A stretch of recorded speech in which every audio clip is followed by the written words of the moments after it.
Well, we got a big matchup coming up here. Monday Night Football, the Cincinnati Bengals hosting the Buffalo Bills. I'm Anthony Cosenza. I don't know if there was some technical difficulties on the intro there. I apologize if so. I am playing with some backup equipment, backup venue, all kinds of different stuff. But we are here. We're here to talk about the big game, Bengals versus Bills. I'm Anthony Cosenza, joined by the brains of the operation, the talent of the operation, John Sheeran. What's going on, John? We're in the middle of two big holidays here and sandwiched actually just after the next new year.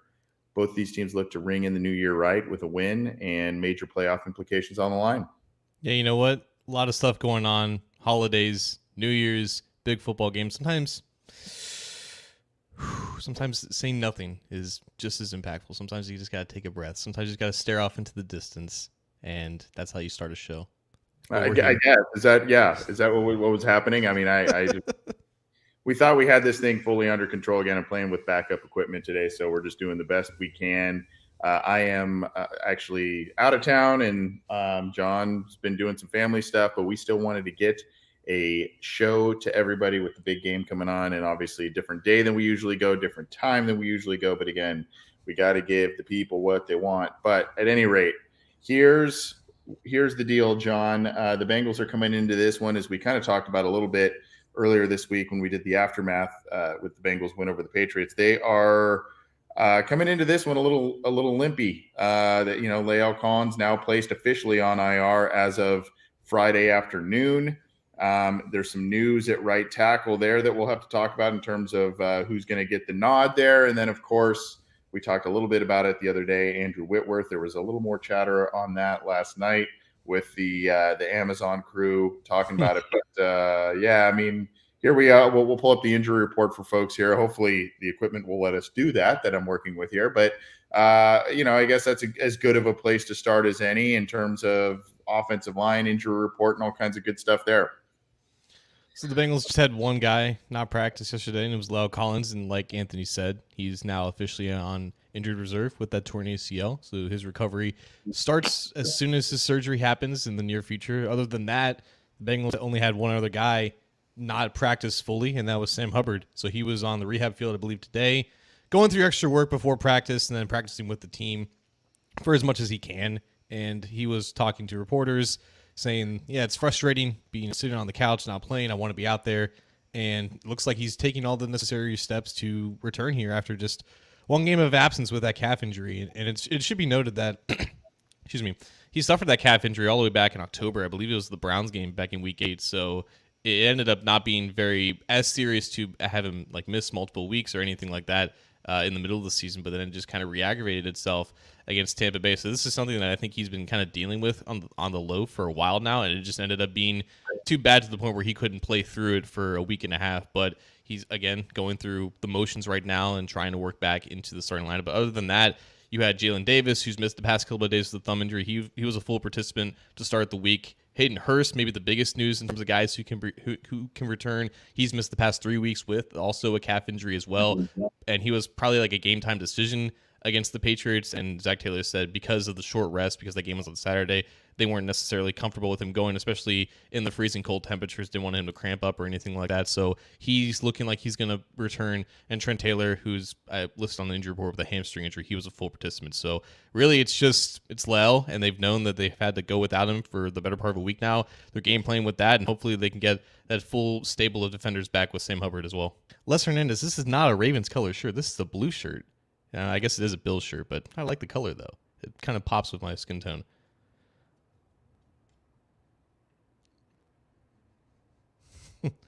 And then we got the Bills injury report. Josh Allen, he's been dealing with this UCL injury. I don't know the specifics of it. I guess it's something that baseball pitchers kind of deal with as well, but he's been dealing with that since, I guess, the Jets game, all the way back in Week 10. And yeah, he's just kind of fighting through it. So he's still listed on the injury report, but the Bills have a ton of other potential issues that they have to worry about, most notably Jordan Poyer. He's their only starting safety left on the field, and he's been out with a knee injury this week. He did not practice Thursday, nor did he practice on a Friday. Jordan Phillips, Dawson Knox, Matt Milano, all on defense. They're limited with their respective injuries. But I guess, Anthony, the good news would be that you have Mitch Morse coming back with a concussion. He's been out for several weeks with just on the concussion protocol, but he was a full participant on Thursday. So both teams right now going back and forth in terms of like trying to get guys back into the lineup, trying to rehab as quickly as possible. And it looks like for the most part both these teams would be pretty healthy. Yeah, we joked about it a little bit. The calf injury is kind of a weird, calf injury is kind of the new knee injury at this point, right? I mean, it's just it's been plaguing a lot of people and costing some players some time. I think Hayden Hurst coming back is going to be probably have a pretty big impact, and having these teams both full go will definitely, bring a lot more luster to this game, as if there isn't already enough. So at any rate, your thoughts on the right tackle situation now that La'el Collins is on injured reserve. You talked about, what's happening there. So, I mean, I don't know. It's been a lot of Hakeem Adeniji talk. Isaiah Prince entered the chat later this week. And so I don't know, your take on the situation there as the Bengals try and find the best formula here, because Zach Taylor mentioned it this week. It's a bummer about La'el because it's really been about the communication, this group gelling together. And now, their big ticket guy, kind of their mauler in the run game a little bit, is now a guy that's on IR, and they've got to figure it out between two guys here. And, one of them played late into the postseason last year and really struggled. Yeah, I guess we should bring people up to speed if they haven't already seen what's going on over Twitter. La'el Collins goes down. Hakeem Adeniji, he's been active as the swing tackle for the entire year. He's gone in for Jonah Williams. He's gone in for La'el during the season. He has experience at both tackle spots. So he finished the game against the Patriots at right tackle. He allowed 5 pressures and 40-something snaps. He was very on and off. But again, being thrown into the fire like that is not always the ideal situation. So this week happens, and it's assumed that Hakeem Adeniji is going to start at right tackle just because he's the next man up. He's got the most prep time, practice reps with the first team when La'el hasn't been practicing on Wednesdays, usually with a rest day. So that was the assumption. And then Zach Taylor didn't officially announce Hakeem Adeniji as the starter in the beginning of the week at practice. I believe he was asked about it and didn't really want to comment on it.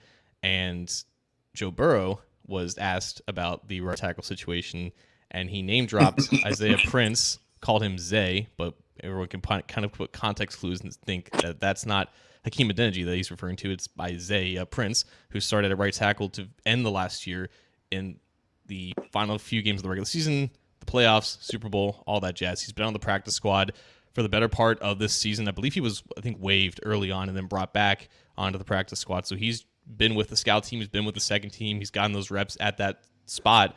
And like you said, that's where he was with this offensive line, or with last year's offensive line. So he does have experience starting in these games and these moments down towards the stretch. And they still haven't made an announcement yet. There's been some clips and reports from practice, I believe Friday, of Isaiah Prince working with the first team offensive line at tackle, but they're continuing to rotate Hakeem Adeniji. And then, Anthony, there was the comment from Brian Callahan that stated that it's not out of the question that they could rotate potentially 3 guys in that spot: Isaiah Prince, Hakeem Adeniji, and Dante Smith, who's been, for the most part, a healthy scratch for the better part of this season because he's just not one of the best 8 offensive linemen that they have, but now he might have to be because you don't have La'el Collins. So I think right now the situation is completely still up in the air. I think they're working under the presumption that they want Prince in that spot for, I guess, the specific traits that he has compared to Hakeem Adeniji and the fact that he has that experience over him at that spot. But I really think this is going to come down up until Monday night to make this decision, and they're going to try to work with all 3 of these guys, or at least both Adeniji and Prince, just to see what the better option is all the way up to that game. I mean, I saw a comment, and I think it was Burrow who said it, talking about the offensive lineman. And, when he talked about Prince, he kind of said, he's a guy who's played a lot for us. And I just kind of thought, that's just an observation. That's not real. I don't know if there's much of a compliment in that.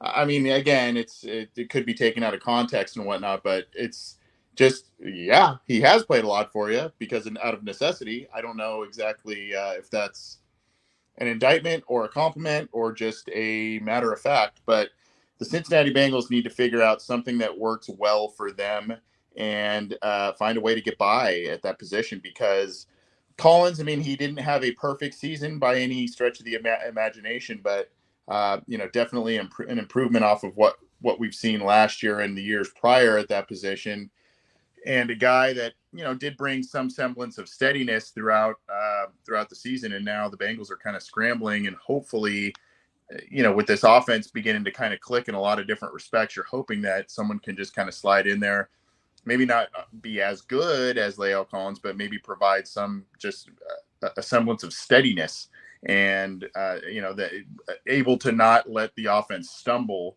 and have that position be spotlighted in a negative way. I think there's two things that comes down with this. It's the nature of the position that you're replacing, the option that you have to replace, but also like the margin, the difference between these two replacements, I believe, are pretty negligible. So like we've seen this defense overcome a lot of adversity. You had Chidobe Awuzie go down for half the year. You had DJ Reader, Josh Tupou go down for a combined 11 games. So only 3 starters on defense have played all 15 games, and they've just managed to survive. I equated them to a hydra in this week's weekly alignment, just because whenever you cut off one head, 2 more pop up, and it keeps the whole unit afloat.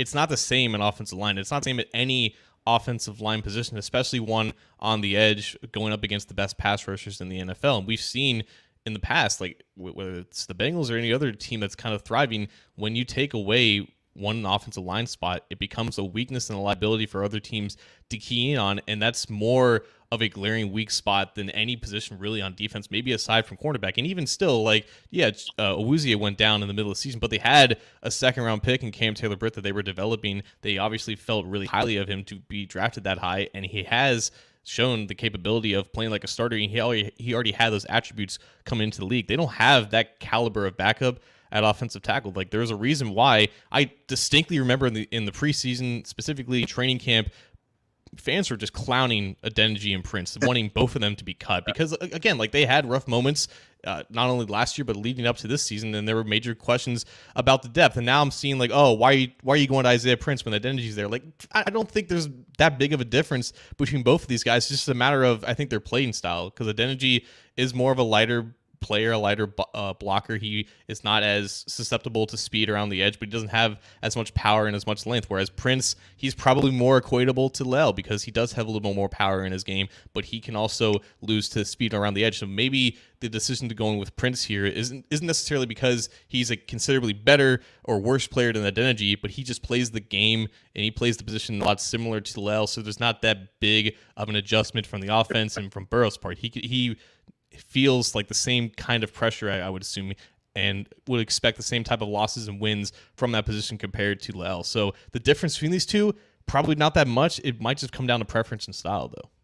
The last thing any of us want, though, is kind of seeing a little bit. I don't like to say happy feet with Joe Burrow, because he seems to still navigate the pocket well and doesn't seem to get rattled, even with the worst pressure situations coming against him. But the last thing I think any of us want to see is kind of that, what we saw in the postseason last year. When you're talking about the Titans game, you're talking about obviously how the Super Bowl ended, where it was a quarterback hit. I mean, you don't want to see that take place because of a loss of personnel. But this is, even though the Bengals are getting really healthy this week and getting a couple of nice surprises potentially, and Hurst and Hubbard. Hurst, I think you mentioned it, said basically 100% I'm playing. And so Hubbard, that was a nice kind of surprise. We thought maybe that was shelve him for the postseason, that sort of thing. But, he's been doing some things, so we'll see what happens this week. But, they've got a couple of nice surprises. But with that, hand in hand comes the La'el news. And that's a big loss, particularly because they spent so much capital rebuilding the offensive line. But like you said, I think that's a really good point in terms of style of play.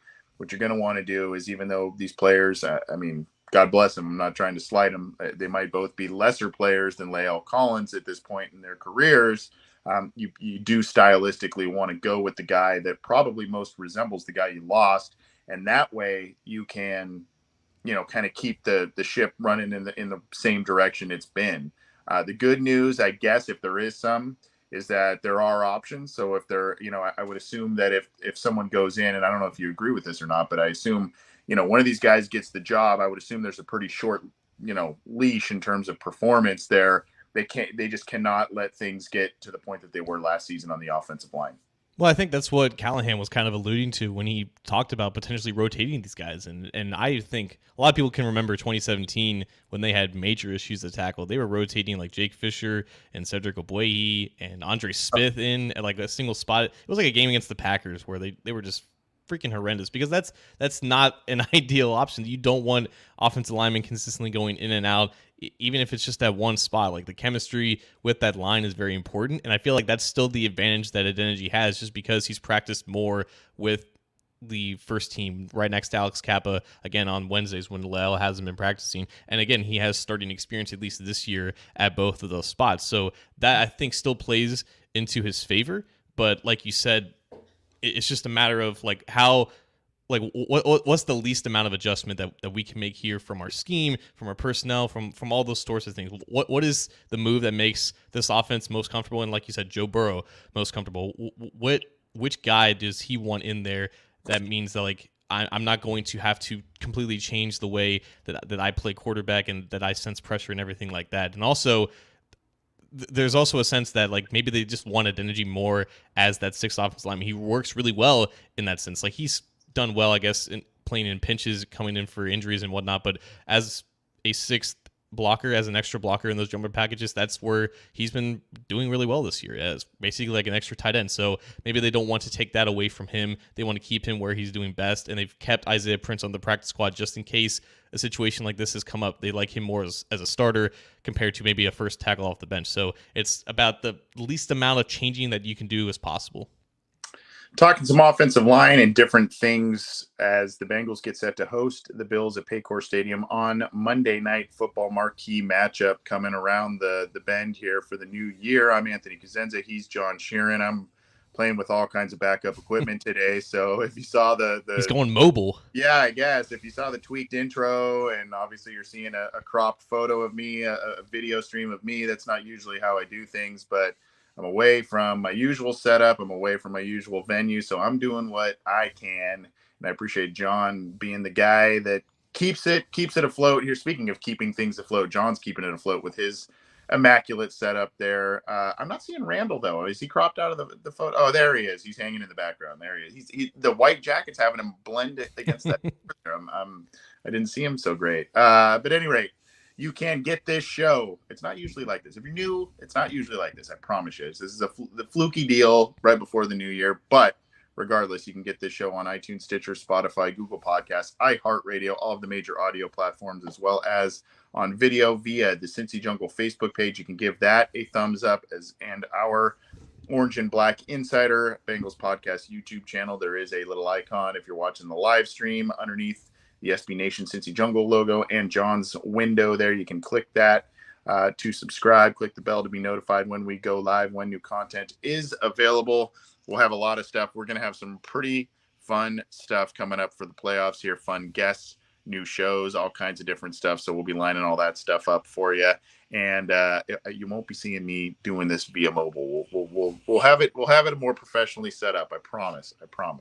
Fluke deal today. I promise. But regardless, let's kind of talk a little bit more about what you just said. You mentioned the jumbo package. You mentioned, the Bengals doing different things up front to maybe minimize some of the pressure, take away some of the edge weapons that other teams have. Obviously, Rousseau's in there now. No Von Miller for Buffalo. That's a big loss for them. Rousseau can get after it a little bit, though. And, the Bills' defense is just pretty stout. I know we've seen the jumbo package, the old, I love to call it the Dennis Rowland package, the tackle eligible, big guy, extra big guy out there. I'm wondering now, with Hurst back and Wilcox kind of starting to slowly prove himself a bit in a couple of different facets, short yardage target, as well as doing a little bit in the blocking game. Might the Bengals do a little bit more two tight end sets going forward to kind of mask a little bit what's going on at the right tackle position, have someone in there, maybe a Wilcox in there as a chipper and or hey, let's get the ball out quick, get a couple of yards out of there if we feel the pressure's coming. And then you also have Hurst back to kind of work the intermediate, the seams, that sort of thing. Do you envision the Bengals going that route on offense as kind of a remedy for Collins being out? Not necessarily. I really do feel like they're trying to keep as many things the same as possible despite this. I feel like with Greg Rousseau, who even when Von Miller was healthy, like he was producing at a similar rate compared to Von Miller, and and both of them kind of win in differing ways. But regardless who was at right tackle, I felt like the Bills had the advantage in this particular matchup because of unfortunately the way that La'el Collins has been playing this year. So I think in the beginning of the game you won't see very many changes with the Bengals. The Bengals still live in 11 personnel, and the Bills still live in nickel. So that's going to be the strength versus strength type of matchup that you're going to see. And at right tackle, that's usually, again, that side of the formation is usually the strong side. That's where Hurst is going to be for more times than not, like attached to the line. So maybe they can give him a chip here and there for Isaiah Prince. But if the game progresses in a way where Isaiah Prince is just getting his butt kicked, and maybe they go to Adeniji and nothing's really changing, maybe then they go to more of a heavy personnel look. And like you said, I think the fact that Wilcox has had so much experience this season as a starter and just getting more exposure to him, maybe they trust him more and they want to go into 12 personnel. Maybe that's an adjustment too to get the Bills out of their nickel personnel and force them to use more linebackers, maybe use 3 safeties in there, kind of heavy up the box a little bit, so maybe take advantage of some downfield opportunities because they could be playing with 2 backup safeties in this game. And I feel like the Bengals are as good of any team in terms of picking their shots to attack deep. And if they're running into protection issues where they need to get the ball out quick, so they turn to the run game. They try to see if they can attack the exterior of this Bills defense because you can't really run up the middle against Daquan Jones now and Ed Oliver right now. If they try to pick their spots and then attack deep out of those heavy personnel packages, I feel like that is a good adjustment. But I feel like out of the gate, they're going to be trying to just do whatever they can to just make sure that everything stays afloat. Well, I mean, I think now then you put out a good tweet on your account that I saw a little. I haven't been on Twitter very much. I've kind of been unplugging a little bit, but I saw that you put out something that was pretty unique, basically, kind of a damned if you do, damned if you don't thing with Josh Allen as it goes with, as it goes with facing him as a defense. So I mean, we've talked so much about the Bengals offense, the offensive line, what they're going to do. We'll get to predictions and key players and all that kind of stuff a little bit further down the road here. But I mean, as we look at this from a defensive perspective and we look at what the Bengals need to do against the Buffalo Bills, I almost wonder, because the arm strength, because the pocket ability to get out and run the football, I almost wonder if you just kind of carbon copy in a lot of ways what you've done against the Kansas City Chiefs in this one, and kind of, if you're Lou Anarumo, that is, and try and implement that once again, where you kind of play a little bit more contained from the edges. And this is going to be an interesting one this week too, because at best you're going to get limited snaps from Sam Hubbard. You're probably going to get a little bit of that as well from Trey Hendrickson, to try and keep him as fresh and healthy as possible with his wrist still healing. So if you're Lou Anarumo, I'm wondering if you kind of still, even with the defensive issues, if you're still kind of going to do some of the same mindset or same approach on defense that you did against the Kansas City Chiefs. It's definitely the most interesting part of this matchup because like the best part of watching the Bengals defense is not knowing what you're going to get. It's a mystery box, and that's the beauty of it. That's why quarterbacks of all kinds have had issues kind of adjusting to it and finishing games on a high note. Maybe some quarterbacks can get out of the gate on a hot start, but as we've seen this year, the second half, like the defense just tightens up, and there are just quality adjustments that are made consistently. I feel like the cool thing about this is that, yeah, like Mahomes and Allen are similar players, but they've struggled against different things. I want to cite the Athletic Football Show for providing this wonderful information that I'm going to paraphrase and not just blatantly copy them or anything like that. But against the blitz, like Patrick Mahomes is one of the best quarterbacks in the NFL to do that, and that's why the Bengals don't normally blitz Patrick Mahomes in those 3 meetings.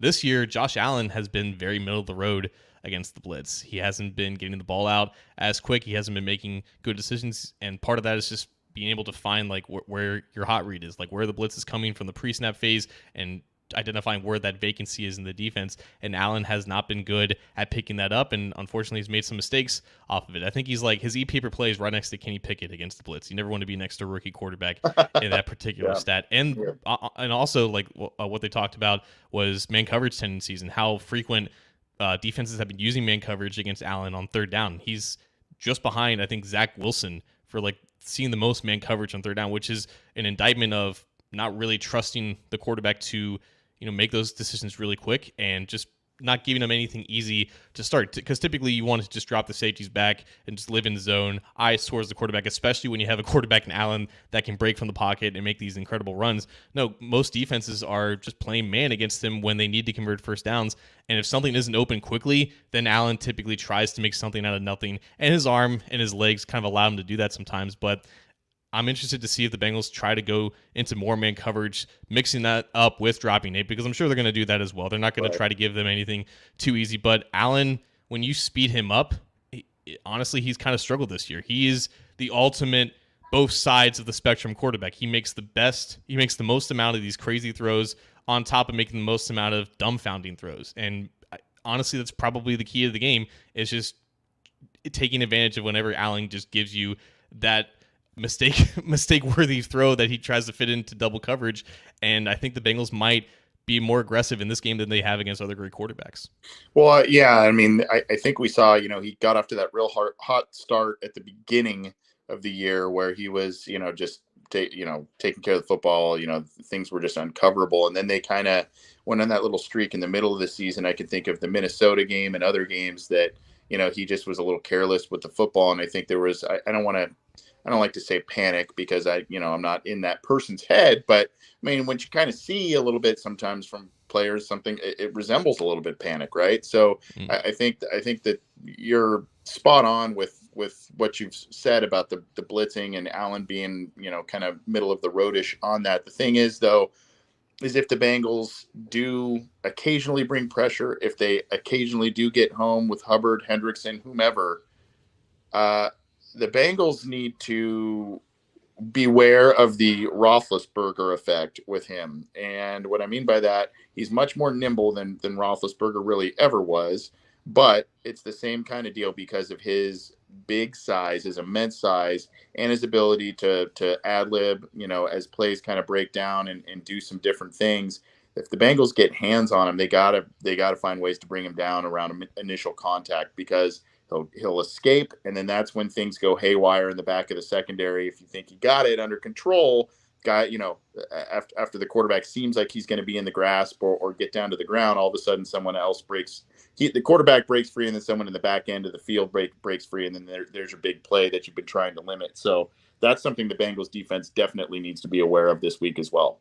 Yeah, I mean, this defense for the Bengals, like, they are just kings at taking away what you do best, right? Which is why no number one receiver for any offense has really gone off against them, and particularly they're really good against the run. But the chess match here is that a lot of teams against the Bills, they try to widen their rushes because they're trying their best to contain Josh Allen. That's allowed their rushing efficiency to kind of increase because you're just widening the defensive line, which makes it easier for blocks to just clear out and just gain easy leverage against them. So James Cook and Devin Singletary have been really efficient running the ball of late because the Bills have just taken advantage of that. They've just adjusted accordingly, and they've gotten efficiency out of the run game recently, which hasn't been the case early on the season. And when it comes to your number one option, obviously I love Stephon Diggs. I feel like for as good as he is, I feel like he's still the most underrated receiver just because of how much of an impact he's made for that offense. But I'm not particularly worried about in this game, not because I think Eli Apple or Cam Taylor-Britt are going to shut him down, but I think there's going to be a ton of attention on him.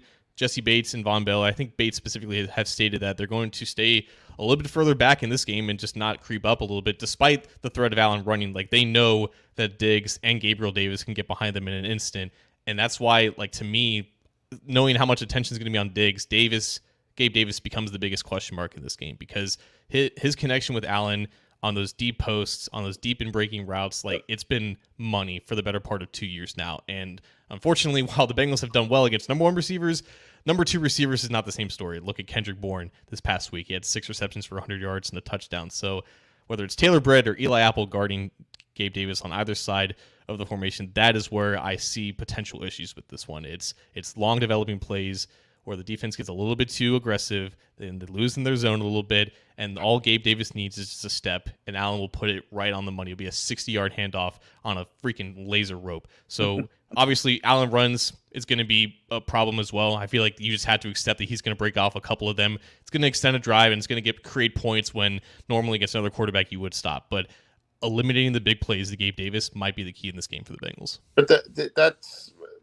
I go back to the defensive game plan against the Kansas City Chiefs, what the Bengals have done there, and this one, because I mean, the Chiefs have some decent running backs, some pretty good ones that can do a lot of different things, and the Bills, kind of the same thing. You got Singletary there, and they can pop some good plays here and there, but really, I mean, Allen is kind of one of their most potent weapons on the ground, and then of course, like you said, the weapons at wide receiver, Dawson Knox, etc. I mean, they've got some pass catchers that can do some damage. So, that's when you look at this one, I mean, it just, there's a lot of similarities to these two teams in terms of the amount of points they can put up, the amount of weapons they have, and maybe a running game that is kind of their secondary, or a running back. Themselves could be like a third type of option or afterthought in this offense. It's Allen and it's the receivers. It's Allen and the pass catchers. That's kind of what it seems like. And it's been weird too, because like I feel like Dawson Knox, Singletary, Davis, like they are great complementary options, but sometimes when Diggs doesn't have these remarkable games, the offense kind of sputters a little bit. And part of that is Allen trying to make something out of nothing, and that just leads to these inconsistent performances. But even last week against the Bears, it was one of Allen's worst games of the season. They still scored 32 points against them. Now, the Bears aren't the 85 Bears. They don't have a great defense necessarily, but that's the danger of this team. Even when things aren't going particularly their way, they still end up finding a surplus of points and just explosive plays. Like that's literally Josh Allen's game. You take the occasion, like the 1 to 2 guaranteed dumb throws per game, and maybe they get intercepted, maybe they don't, because you take that because there are going to be 3 or 4 otherworldly type plays and throws and runs that he creates that basically no other quarterback in the NFL can make. Like Mahomes and Herbert, might have the same level of arms, but they don't have the ability to extend and then become a runner and force your defense to play 11 on 11. And even still, like Allen's arm, I think might just be the most powerful that I've ever seen. Like maybe Brett Favre comes close, and maybe Brett Favre is a little bit better, but it really does force you to defend 100 yards of the field, whether it's in the backfield and containing Allen, and that's why Logan Wilson's going to be so imperative in this one. He practices against Allen all throughout those years in Wyoming. This is the first time these two are going to play against each other, but deciding when to go man, deciding when to go blitz, deciding when to pressure Allen with blitz, deciding when to stay back in zone, it's going to be back and forth for 60 minutes, which is why this game is as hyped as it is. So we've talked about offense. We've talked about defense. There's a third phase to football, John Sheeran. And in games like this, which could end up being very close, which could be determined by one possession, special teams plays a role, whether it's a big punt return, kick return, or, of course, what the kickers can and cannot do. I don't know if it's time for an Evan McPherson conversation based on what happened last week. I think we all still have a lot of faith in Money Mac, and especially from deep distances.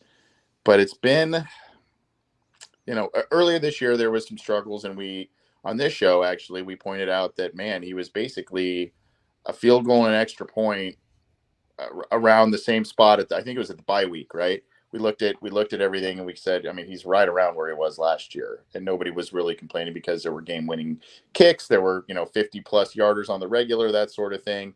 We've seen him be pretty steady in this second half, save for last week and maybe a hiccup here and there one time, but this is a game where the Bengals can ill afford McPherson's struggles from last week to continue, because they can't leave 5 points on the board up against the Buffalo Bills in this offense. They just cannot. He's going to need to be, I would think, close to perfect in this one to get this, for the Bengals to get the win and move up in the playoff seeding. Well, I don't excuse me. Jeez, my throat's been weird today. I don't want to jinx it, but because it is Ohio weather and it could change in an instant, but I can pretty much guarantee you it's going to be a lot warmer than it was in New England back on Saturday. It's projected to be mid to high 50s, maybe some rain. There's going to be a chance of rain all throughout the weekend. So much easier kicking conditions compared to when the ball is a literal rock and you have these weird gusts of winds in a single end zone. I guess with McPherson, like I'm still not worried about it yet, just because the 5 previous games leading up to last week, he was 10 for 10 He was and solid. 13 for 14 from extra point. But because he had that lull in the middle of the season, which is where this conversation originally started, like this is now the second data point that we have in this sophomore season where he has been inconsistent. Like whether or not he has lost like his money mag title or whatever, like that doesn't really matter. Like at the end of the day, he's still been up and down, and that's just the reality sometimes with these kickers. Basically, everyone aside from Justin Tucker has gone through similar peaks and valleys, and even Justin Tucker this year has been blocked like 3 times, and he's missed some kicks or whatnot. So maybe it's just a weird year for kickers.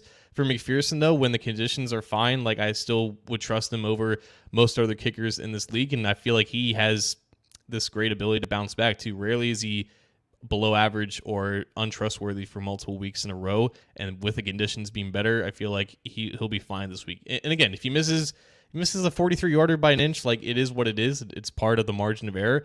But that's another similarity, Anthony, with these two teams, because Tyler Bass, I think, probably is one of the few kickers in the NFL, I think, with an even stronger leg than McPherson. So that's a weapon that the Bengals have to take into account for as well. Yeah, on the other side of things, yeah, for sure. I mean, yeah, I think the other thing too is the expectation level with McPherson, and that was based upon what he did in the postseason. I mean, he was absolutely perfect, and he was there. I mean, you could argue is one of their biggest quote unquote offensive weapons based on the fact that they were struggling getting into the end zone a lot of times in the postseason. And then of course, when you look at the big kicks to win games, Tennessee, Kansas City, that sort of thing. I mean, he's the guy that you go, wow, okay, Money Mac, there it is. And then of course, then it bleeds into the next season. He's had some good kicks. Then there's been a couple of struggles that have kind of resembled what he had as a rookie a little bit. So, it's more about, being solid down the stretch and making the kicks against these really good teams as you go forward. But still, I mean, I guess just coming off of that game, I know the elements were really crazy last week, so it's hard to really get too hard on him, especially when the home kicker had issues of his own. It's hard to get super down on him, but I mean, the reality is the Bengals just can't, when you're going to start playing the Bills, the Ravens, and maybe again in the postseason, you can't leave 5 points on the board, and squander free point opportunities or, point opportunities that you should have in a lot of different respects. So something to watch for this week for sure. Let's talk a little as we start to kind of wrap things up a little bit for the weekend, John. Let's talk a little under the radar players. Let's talk a little key players this week and whatnot. Who are, I don't know if you want to give me, I guess, one or two under the radar type of guy. I mean, because we talked about right tackle, that's going to be under the microscope. Talked about the kicker. Obviously, there's Burrow and the star wide receivers, a lot of the star players for Buffalo. Who are some of the under the radar guys or guys we are not thinking about top of mind that are going to be big in your eyes? Maybe one offense, one defense. You want to do that? Sure.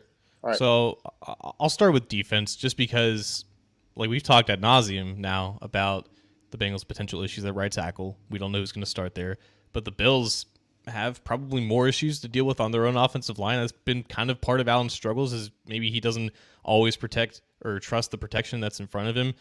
For the most part, like again, like he's been playing with a backup center in Ryan Bates. Like Deion Dawkins has been solid, but other than that, you're looking at least 2 to 3 starters for the Bills that have been liabilities. And I'm looking at Spencer Brown, who is a second-year player, came out of like Northern Iowa, so a small school guy. He's still getting to be acclimated with this technique. I feel like last week Cam Sample proved a lot in an expanded role for the first time in his career. It was his first career start. He only missed, I think, 3 snaps for that defense. So it was just another example of how this defense can lose a really key player, whether it's a starter or a rotational piece, and the next guy steps in, and it's almost like there's no drop-off. And Sample, I really think, proved that, at least last week against the Patriots right tackle. I believe his last name is McDermott. But again, him and Spencer Brown are more or less similar players with similar strengths. So if it's Cam Sample out there again for an injured Sam Hubbard, we don't know if he's going to be playing or not. I think Cam Sample is going to have another good game because the matchup right there is ripe for the taking, and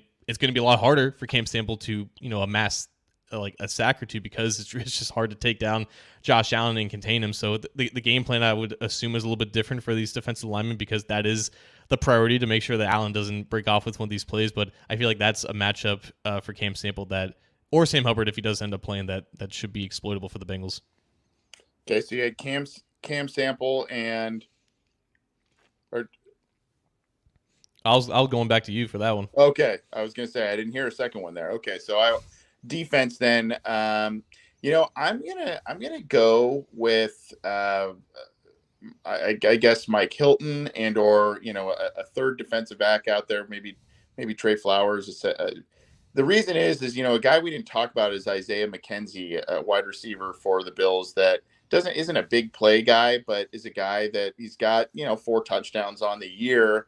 And as a supplemental weapon, that's a guy the Bengals need to keep an eye on in some regard, and especially with the offense that that the Bills employ. I mean, it's going to be Gabe Davis, it's going to be Stephon Diggs, Knox is going to get his, but there's just an ancillary weapon out there that you also have to keep an eye on. That it's kind of the mindset like with the Chiefs. You can't focus. I mean, you want to focus all, whether it's, when they had Tyreek Hill, you want to double and all that kind of stuff, or Kelsey, that sort of thing. I mean, you really want to focus on their primary target, obviously try and take them away from the game plan. But I mean, even if you're successful at that, even if you're successful at limiting Gabe Davis, or there's some issues with whatever drops or just not connecting with Allen there's another weapon out there that can do some damage. Still not a high end wide receiver, but a guy that's had some moments in big games in McKenzie. So, I guess whomever will be charged with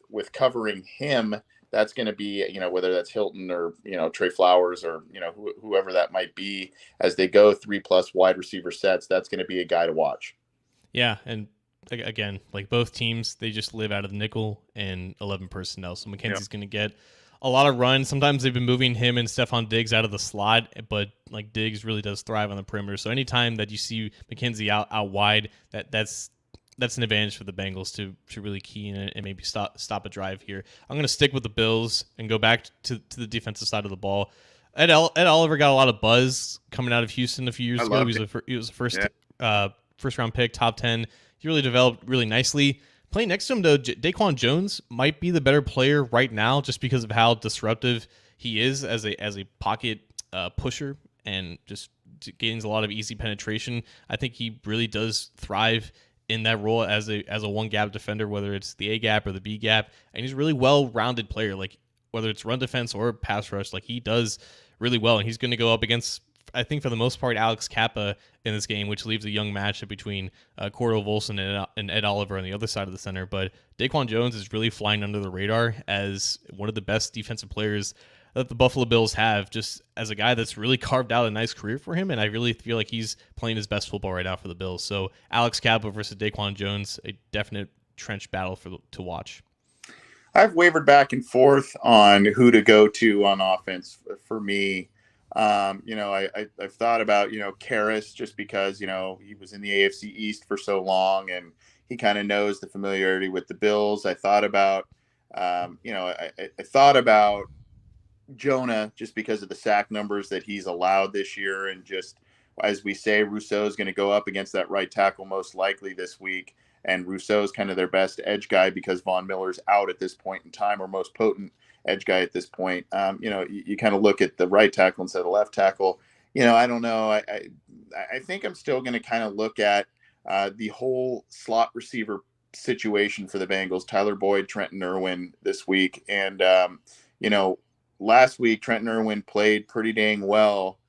But, there was that one miss and you go, okay, would Boyd have caught that? Was that just a tad overthrown? Oh man, for that hat trick that really would have, put the game away right there. Trenton Irwin stepped in really nicely. Boyd has had some great moments in big games, but that finger still seems to be bugging him, as evidenced by him exiting last week. So, I'm still going to look at that slot wide receiver position of what the Bengals are or are not able to do against a pretty good defense by the Bills. Jamar Chase, man. Watch out for him. Yeah, I feel like this is the Chase game. Whether there's been this weird speculation, Anthony. I don't know if you've caught on to it, but like people are asking if like Chase's demeanor's down, or maybe he's like the vibes aren't really great with him right now. Like I know Like the season is long, and sometimes you're not always as chipper, and sometimes you don't always have these dances up your sleeves. But I feel like some of it's a little overblown. But last game, T. Higgins had a great game, and Jamar, he had that fumble that may have ultimately cost him the game had the Bengals not produced their own fumble. And I feel like, sometimes you make these uncharacteristic mistakes, and sometimes you're a little more despondent compared to your usual disposition. But this matchup for Jamar Chase, the fact that the Bills might be playing with backup safeties on both spots. Dane Jackson is the starter opposite of Tre'Davious White, so White may see a lot of T. Higgins. They drafted Kyer Elam, who we talked about leading up to the draft, and he was benched, I believe, earlier this season. They needed cornerback help this offseason, and ultimately, at least this year, they're not getting any additional help. This is a prime matchup for Jamar Chase. Whenever the Bengals have seen single high coverage, they always take advantage of that, whether it is Chase or Higgins down the sideline. I feel like Chase is primed to just really break out and kind of match what Stephon Diggs is going to try to do against the Bengals. So Jamar Chase versus whether it's Dane Jackson or Tre'Davious White, because White has not been his usual self ever since recovering from a really bad injury. I feel like this is a game for Jamar Chase to really pop off. Yeah, they may move him around, right? They may move Chase around it to create opportunities for him, as they've done in the past. And the demeanor thing, that's an interesting one. I haven't really heard so much about that. I guess it would be more, hey, he's not the breakout superstar, rookie year, right? I mean, that you kind of go, well, what were the expectations? And he blew the doors off of it, particularly with what he didn't do in the preseason and in training camp, right? The drops and all that kind of stuff. And then he comes out and he has this basically the best rookie year by a wide receiver since like Randy Moss type of thing. So, and then, you're riding high. They've made the Super Bowl, and this year, I think between, hey, we were dissatisfied with how the year went last year. He was hurt for, gone out of the lineup for a month, still put up some decent stats, but, that hurts there. But I mean, the guy still made the Pro Bowl, whether or not he's actually going to play in it or not.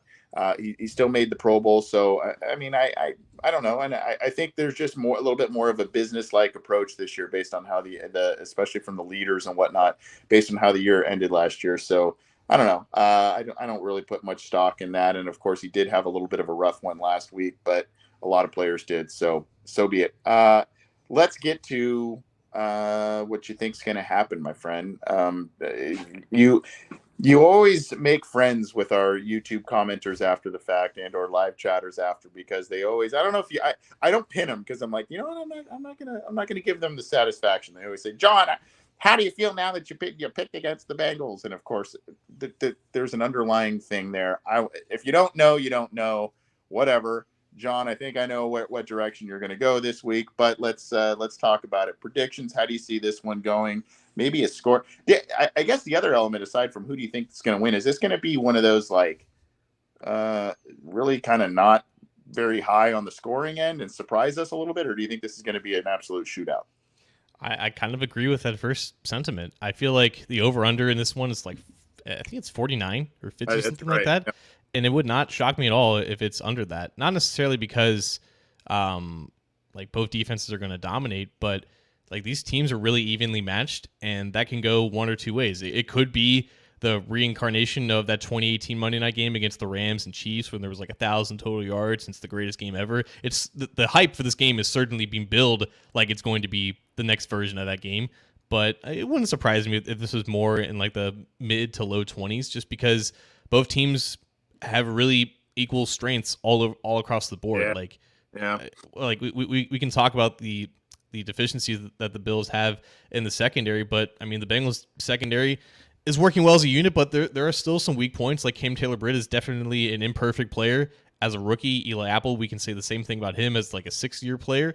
It's going to be really tough for the Bengals safeties to stay on top of some of these routes. Like the Bills should have success, just like the Bengals should have success against that secondary. I guess the biggest difference here is that one quarterback ends up playing more efficient than the other on a regular basis, and it's a matter of if Josh Allen's going to have more incredibly positive plays compared to incredibly negative, and it's up to the Bengals to really take advantage of that. The Buccaneers game, to me, was such this anomaly because there's been a lot of instances where the Bengals have been really close on capitalizing on turnovers, but they were just a little short.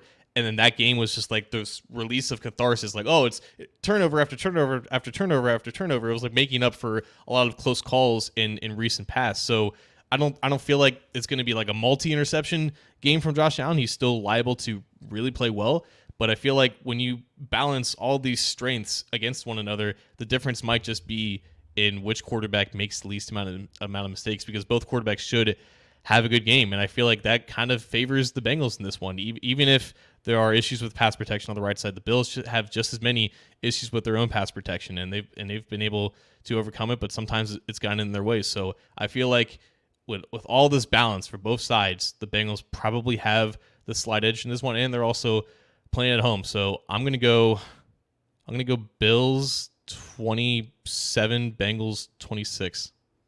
Okay.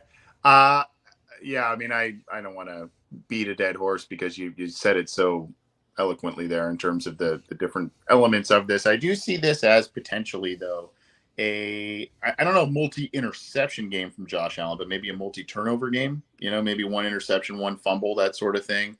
I am I'm going to worry about the right tackle position for the Bengals until it's proven that I don't need to worry about it anymore. You know what I mean? I mean, it is what it is. And I know Lael Collins wasn't an absolute perfect right tackle, but he was a pretty good one in a lot of different respects. And as we mentioned earlier, the Bengals offensive line was playing at a much better level towards the middle and end of this season than they did at the beginning of this season, and definitely last year. So, and he was part of that. So I'm going to worry about the right tackle spot until I don't need to worry about it anymore. And with that, I think, as we said, this game is being touted because of the quarterbacks, because of the wide receivers, because of the multitude of talent on the offensive side of the ball for both teams, that we forget that these are two very well coached defenses. We forget that these defenses can do things to stop the other team, and this may be, quite honestly, this may not be the type of game that a lot of people think it is.